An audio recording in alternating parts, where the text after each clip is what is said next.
Hello and welcome to another episode of the Happy Head podcast. My name is Paul and I'm your host. Today I'm joined by the beautiful Angie Karanja from raisingremarkableteenagers.com. Good afternoon, Angie. How are you doing? Good afternoon, Paul, and thank you so much. I'm so glad to see you again and to hear you again. Yeah. So what have you been up to? What have I been up to? I've been just as usual, trying to do the best I can for the young people that I work with and the parents that I work with, and also looking after myself. Because I always think in terms of like your podcast says, your happy head. I always think in terms of I have to look after myself to be able to look after other people. So it's self-care before I'm able to give to other people. That's what I've been doing. Brilliant. Listen, you've got a remarkable story to share with us. So basically, whenever you're ready, the floor is yours. And I'm just here to kind of like ask questions here and there, but it's the conversation is all yours. So whenever you're ready, Angie. Do you know, many people ask me how I came to do what I do, right?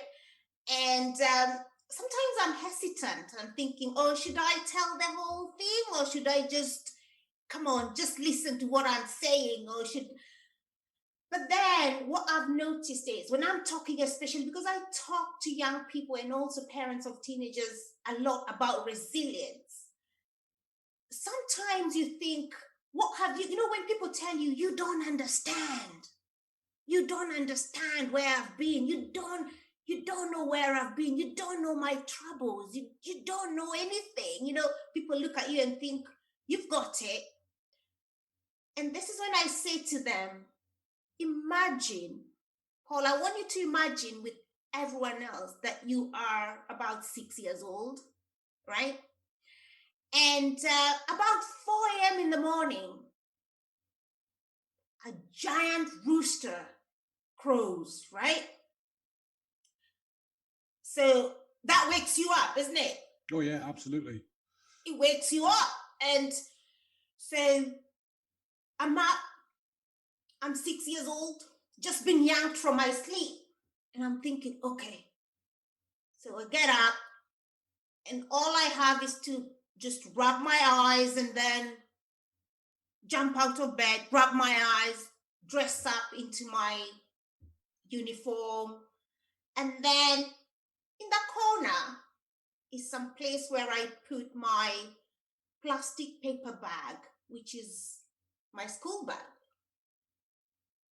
So I take that, and it's still a bit dark. I get out of the door, and then I'm off. And I go up this steep, you would say the steepest hill you ever know? So I'm going up that hill, and then I'm thinking, and it takes miles and miles to get to that school. Do you notice something that hasn't happened that morning? Yeah, no breakfast and no greeting from anybody. Absolutely. But then you have to walk up that steep hill to school. And that's something I did every day on an empty belly from the age of 6. Right? But something happens. When I was about 10 years old, I must have been in year 4, 5. I think it was about 10 years old. We get a supply teacher. So this teacher said, in the chatting, first of all, I'd never seen someone dressed so well. I mean, to my standards, when I look back, I'm just thinking, oh, that was nothing. Yeah. But I had never seen a teacher dressed so well. And I never saw a teacher smile. Right? So here we are. You get this teacher, and she says she's a supply teacher. She's just come from university. And something something happened to me. I just, when you actually admire someone, you're thinking, oh, this one, she looks so different. And I was feeling, I was just being attracted, like a magnet towards her, right? So this teacher, she was just different from every other. So she started telling us stories, and she was, I just gravitated towards her. And then she did one thing that many teachers never did. She carried her lunch in a plastic lunchbox, right? And you know what? If you were there with her lunchtime, she would share with you what she had. All the other teachers used to sit in that room, in that in that office. They had nothing to do with us. But this teacher, lunchtime, she would come out, and if you were with her, so guess what I learned to do? Spend your lunchtime with this teacher. You got it. So, because I knew I would have at least one meal, But then it wasn't just that she was kind and nice. She shared something that I had never heard before, I tell you, Paul. She said to me that there was a school, right? There was a school. I was born in Kenya. So she said to me that there was a school that if I went there, I would have 3 meals a day. So guess what that made me do? Work your ass off to get to this school, yeah? You got it. So would we say you said it, work my ass off and I work my hungry belly off, right? The hunger in me, it got a whole new meaning. I was now, when the situation, the conditions haven't changed, but you've got a whole new perspective. That was me. And I'm telling you, for the next 3 years, I worked my backside off. And do you know what happened? You got into the school? I did. And that was the catch. You needed to get top marks to get to that school. And I did. So you can imagine, I was so elated. I mean, that teacher left. She was in there she was there for a short period. And this is what I talk about mentors. Connections. Every connection can change someone's life. For me, that Mace, I don't even know where she is now, but I can tell you, I've gone back to that school. Obviously, she never went back there. I don't know where she is, but that connection with her, it completely changed my life, I would say, to be honest.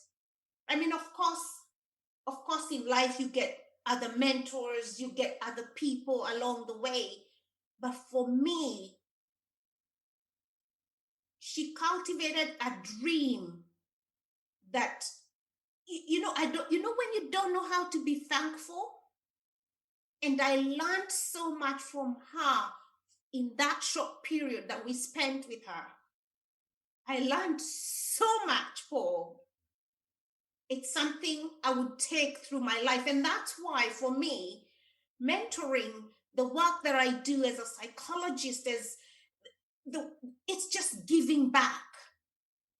Because I'm telling you, when I go back to that village, and I go there often, I've taken so many people there, my daughter and everything, because I want them to have perspective. And I look and see how many of my schoolmates, my age, they're dead. They're dead, or when you look at some of them, you don't even recognize them. Someone has to tell you, this is me. And I'm like, no, this cannot be you. This must be a person who's 180 years old or something, right? So this is the reason, I talk about the connections you have with people and how truly they can change people's lives. And that's why I'm so committed when I work with young people, and the way I speak to them, I'm thinking this could be the only moment. This could be the shifting moment. Right? So anyway, let's go back to, I went to school. So I made it to the high school, Mary Hill Girls High School. It's a top school in Kenya, right? So I go there and I'm just getting into this routine of eating, three meals a day, Paul. Do you know what that means? Yeah. You know, when kids here say I'm starving, I'm like, no, you do not know the meaning of starving. You don't know. You know, that's a word you're using. You do not say you're starving. Starving is when literally your body is eating itself, you know, because so I went to the school and I was just getting into the rhythm of it. And guess what happened? No idea. Tell me. I am chucked out of that school. Why? Because my parents could not afford to keep me there. You have to pay school fees. So guess what I do? Have to go back to the village. And now, this is a 13-year-old, 14-year-old. I have to work in people's farms and fields to be able to make school fees. I mean, how much do 14, 15-year-old earn? No idea. Not much. Not much. So you get a little, go back, pay it, but then a week or 2 weeks later, chucked out of school again. So that was my life. So you kind of worked in cycles of going back to the farms to raise enough money to work for 2 weeks, to pay for 2 weeks school fees, go to the school for 2 weeks, and then back to the farms. Absolutely. How long did this last for, this cycle of work and school? It was so difficult. It was so hard. And I was beginning to lose my, because when you think, and don't forget, I'm a teenager at that time. So there's also a lot of growth. There's a lot of things happening. And I'm thinking, this is crazy, you know? This is crazy. But I so want to be in school. But for me to be there, I need to be, it was mad. But then I'll tell you something about another mentor. I met someone again, and they said they heard about me. I don't know how they heard about me. So they came to speak to my family, and I was in third year in high school. After this going on, this going to school, getting chucked out, I missed so much school, but still I used to work my backside, in and out of school. So for this particular reason, the reason I want to talk about this particular one, for example, the last year, the pandemic, and how our young people have missed a lot of school. Mm-hmm. And this made me reflect, and it actually, it made me cry a couple of times, because I was thinking, the struggles, because that's where when you're a teenager, your peers are your life, right? And for me, it was not just the struggle, it was also the shame, because other kids know that you're being chucked out because your family can't afford. And so you learn how to,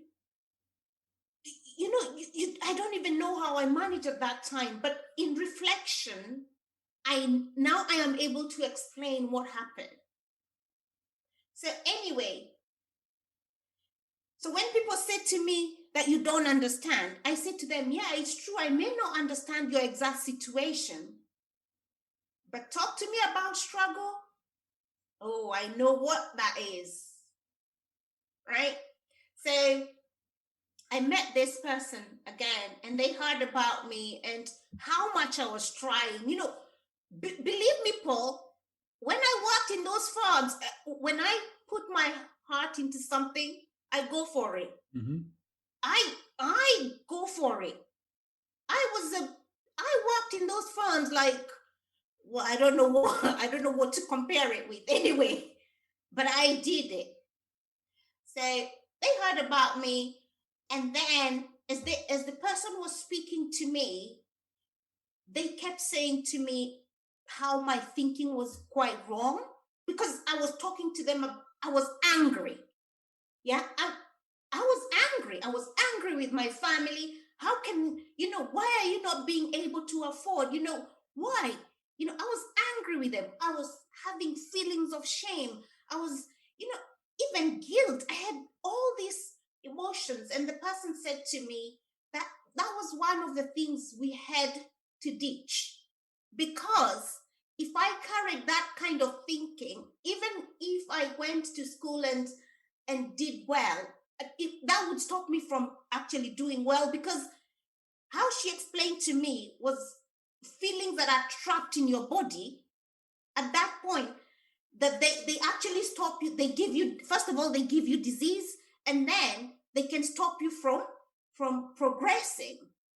But I was angry. I was thinking, what is this? A kid should not be having to go through this. Yeah? Oh God, absolutely. I mean, having to work God knows how many hours because you don't have the fees, and then paying the fees, and this cycle. Yeah, you had every right to be angry. You should either have been in school or not in school, not having to kind of live that kind of lifestyle. Yeah, so I completely understand why you're mad. Absolutely. Angry. I was really, really angry, right? So anyway, I came to a point as we spoke with this mentor, and she helped me actually process a lot. And she said to me that there was, there were things that didn't make sense at that point, but I decided to give it a chance. And there was something, she said, something happened when she saw that I had accepted to want to move on. Mm-hmm. In her own words, she decided to pay for me my school fees, right? Until I finished school. I thought I had been born again. It was like mad. I just another moment. I've never been happy like that. Do you know that knowing that I'm gonna be in school, I don't have to, because it's, as much as I'm saying I worked hard, it's not funny, it's hard. Because if you don't work that hard, you don't get paid. So I, at least for the next a year and a half, I knew that I didn't have to think about that. That was one problem gone. But she continued to speak to me about, trying to get rid of everything. And by the way, this is a story for another day. At home, there was a lot of abuse as well. So on top of the struggles, there's so much abuse, and it's normal. It's normal because that's what happens there, right? So anyway, I went there and I finished school, and I did well. I'm sure I could have done better, but I had missed so much. Yeah, but also in the missing so much, I learned so much about empathy. People came, and I had people who don't even, that person, they didn't have to do anything for me, but they did, right? So for me, I learned actually people can be good, people can be kind. And that was now in addition to remember my first mentor who encouraged me to go to this high school, right?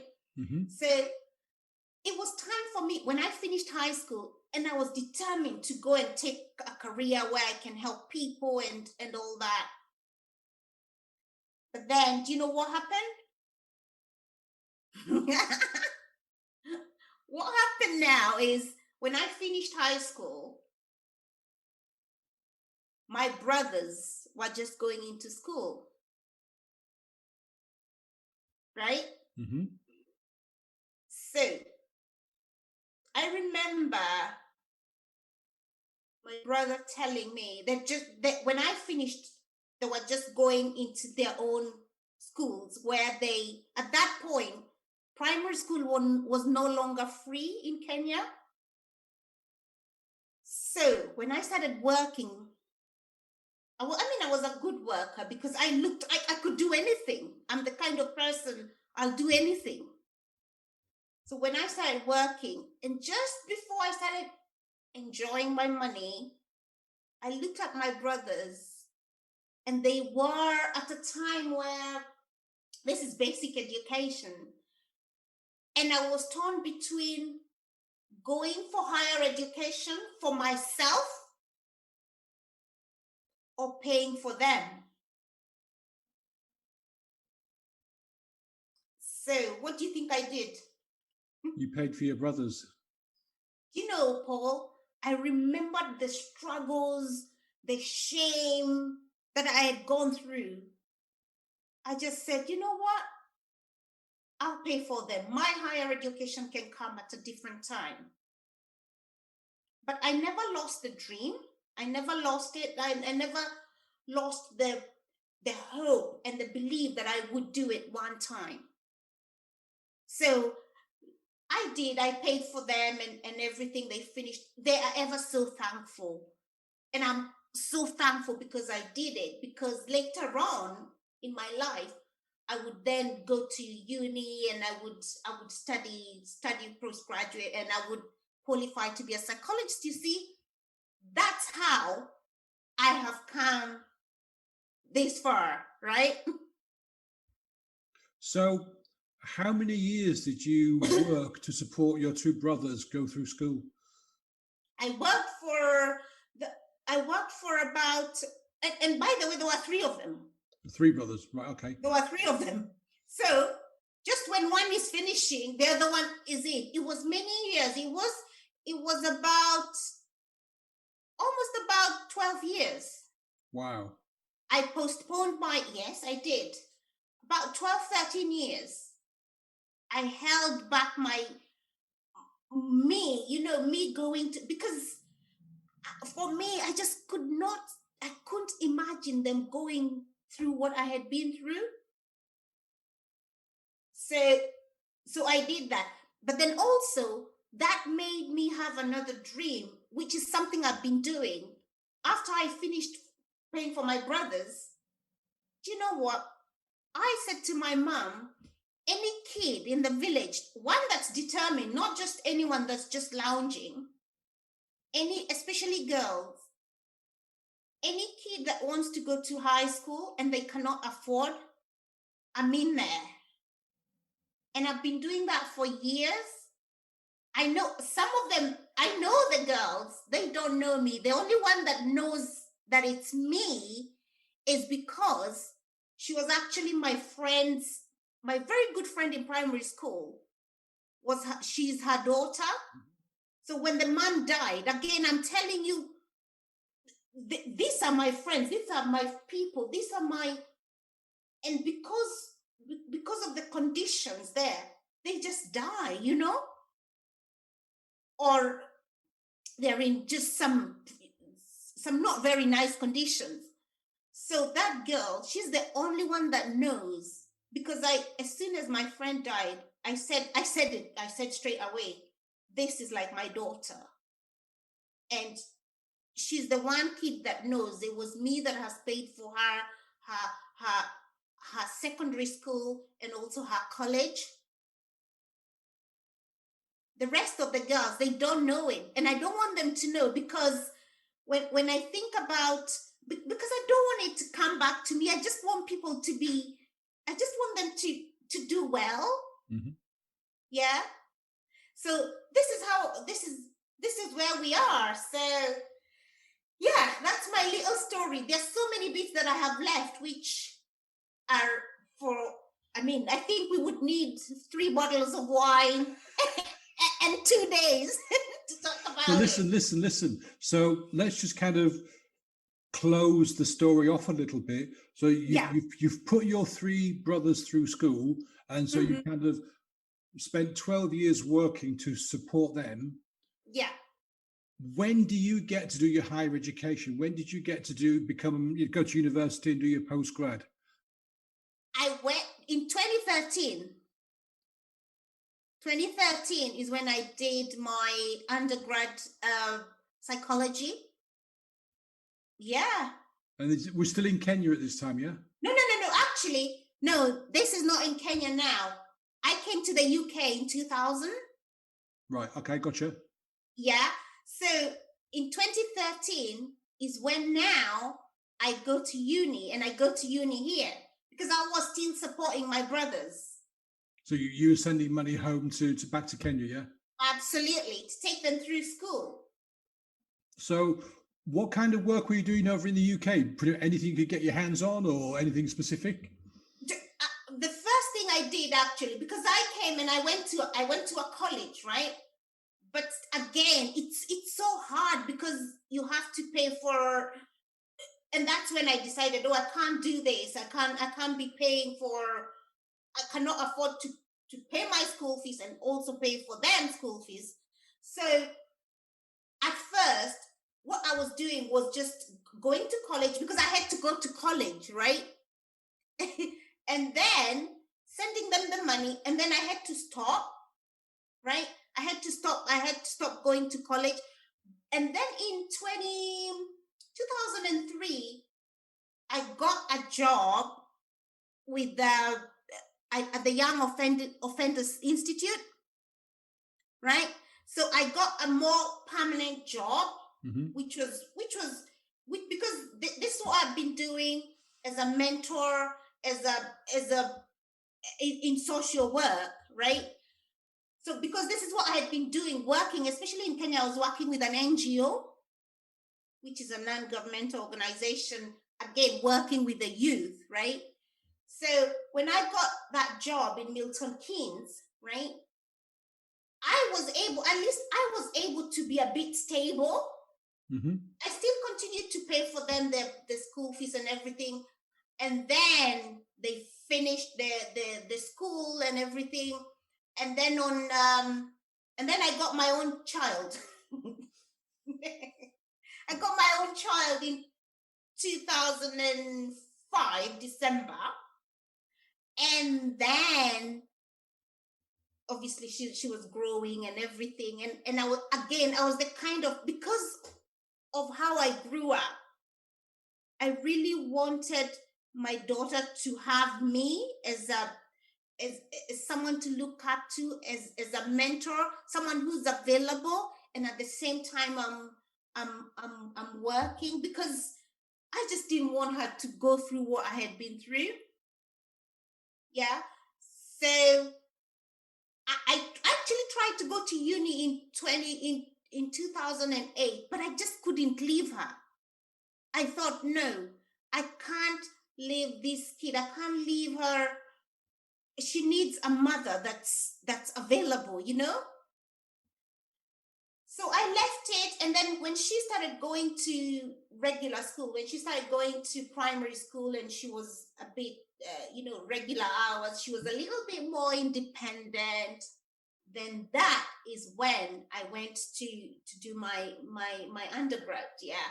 And then she was older. I went for my postgrad and all that. Yeah. And this is where I am. Wow. So you've done university, you've got your postgrad. Did you go back into work, or did you decide that you wanted to work for yourself? No, I've always worked, not full time. I have always worked, right? But not full time. Yeah. So how I started working for myself was a couple of years ago. I looked at all the work that I was doing, because I've been working with young people for so long, and I was seeing a gap, because I would be there empowering young people, helping them dream, helping them. And I've been a maths mentor I'm good at maths. So I was hired as a maths mentor in so many different schools, right? So I started showing them a different way of thinking, even thinking about maths, right? In a way that even those kids that don't like it, they began to like it because it was being taught. They started seeing things differently. I think my life has taught me to try and see things differently, even the hard things.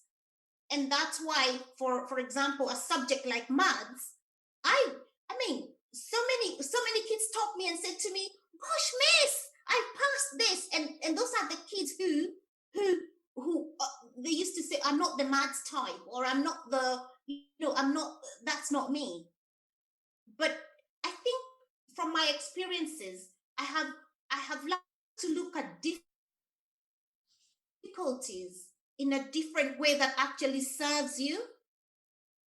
So when I was a maths mentor for a long time, so that's what I was doing as my daughter was and then I discovered there was a gap between, when you have kids who are empowered and then their parents don't understand what's happening with their kids, right?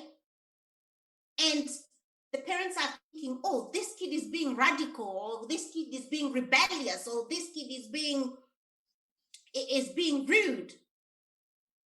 And that's when I discovered, no, this kid is actually opening, they're opening their mind, they're wanting to fly.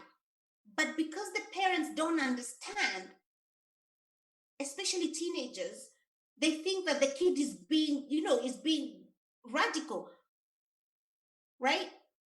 So that's when I started this raising remarkable teenagers, especially for parents. I still work with young people in schools and in the community, but I started this for especially parents, just to show them what's happening, and therefore they can support their young people. Because what we also know in research is when young people are actually supported by the parents, they do better.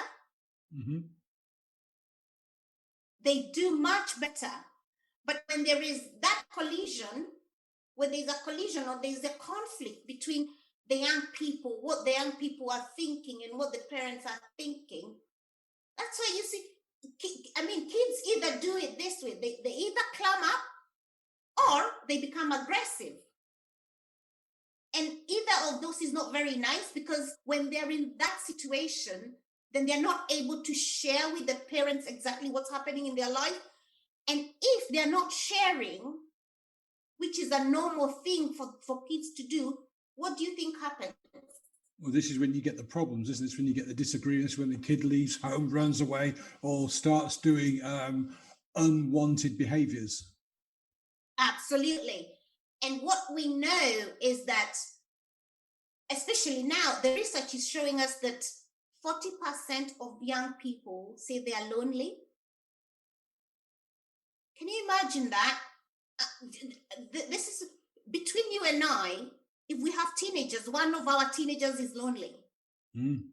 Because 40% is nearly 50%, isn't it? Oh, absolutely. Yeah, 1 in 2 almost. It's a shame, because if you go back even kind of like 30 or 40 years, that percentage was probably maybe 10% or 5%, and maybe even less, because kids were outside, there was more of a community feel to things, whereas now we almost live in isolation. Forget the pandemic, but Yes. just generally, kids come home, they put their headphones on, they start gaming, so they know lots of people online, but when it comes to kind of in-person friendships, they don't. So you work with the parents to help the teenagers, or to help the parents help the teenager, and to kind of bridge that gap. You got it. And this is what we know. When young people are disconnected from their parents, now that's where They start being exploited, drugs exploitation. We have sex exploitation and crime exploitation, and even mental health problems because they become vulnerable. And so this is what we are telling the parents. We want you to have that bond, right? Have that bond with your young person where they have opportunities to process those, whatever is going through them, and to be able to talk to you about what they're going through, yeah, and also to be able to, to be able not to be prey for, for the hawks and the vultures, right? And you know what? It's interesting because on the other hand, I also work with young people who've been in crime and and you know something they tell me? I can smell a kid who hasn't got a relationship with their parents. I can smell them. And I'm like, how do you do that? Oh, you just know. And I'm thinking, ooh, this is serious. This is sinister. This is bad. Because those gangs, they say to me, we know those kids. We know them. And none of us is invincible. And that's what I say to parents, including myself. Because in the next room, some person may be chatting my daughter. Yeah, so none of us, it's not, none of us is invincible. I know some colleagues of mine who, some of their kids are in prison. And is it because they're from a bad family? No, it's not because they're from a bad family. It's because they were vulnerable. Yeah, they lost their way. Absolutely. So these are some of the concepts. And now parents are beginning to see that, and as they look and see, oh my goodness, this has happened to my kid. This has happened to that doctor's kid. This has happened to that. I'm not safe, so I better do something. And the good thing about actually educating yourself is that we can learn these things. We can learn these skills, because I say to parents, we are leaders. Yeah. And one thing that leaders do is to continuously learn what's working with their followers. And you have to win the heart of your follower. And who's your follower? Your kid. We have to influence them in a way that they actually want to follow us. Mm-hmm. So it's not, the game has changed, Paul. The game has changed. It used to be ages ago, it used to be, oh, just because I'm your mother, or just because I'm your father, just because I said. No. Now, they are being influenced by whoever wants to influence them, right? So why not put ourselves up as influencers? Yeah, as the key influencer in your child's life, absolutely. So listen, Angie, do you have like a course that you run, or do you work one-to-one with people? How do you work with parents? I work in group coachings. I've got a course as well. Thank you for asking. I'm so delighted you asked that. Yes, I actually I've got free resources, and actually at the moment I have a free resource that I'm gonna give to all of your listeners, and it's called it's a free webinar. It's a 75 minutes class, a master class, and it's called how to build strong bonds with your teenagers based on honesty and trust, so that they actually want to listen to you. Okay, I think what I'll do is I'll put the links to all of that and the free resource into the show notes. If you could give parents one piece of advice, if they've got a teenager who is just kind of starting to move over the edge, what would you give them? What would you say?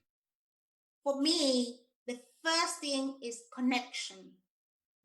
Connection. before correction. We are so quick to correct because that's what we learned. Many parents will say to you, they say it, oh, I'm their parent before I'm their friend. Oh gosh, the game has changed.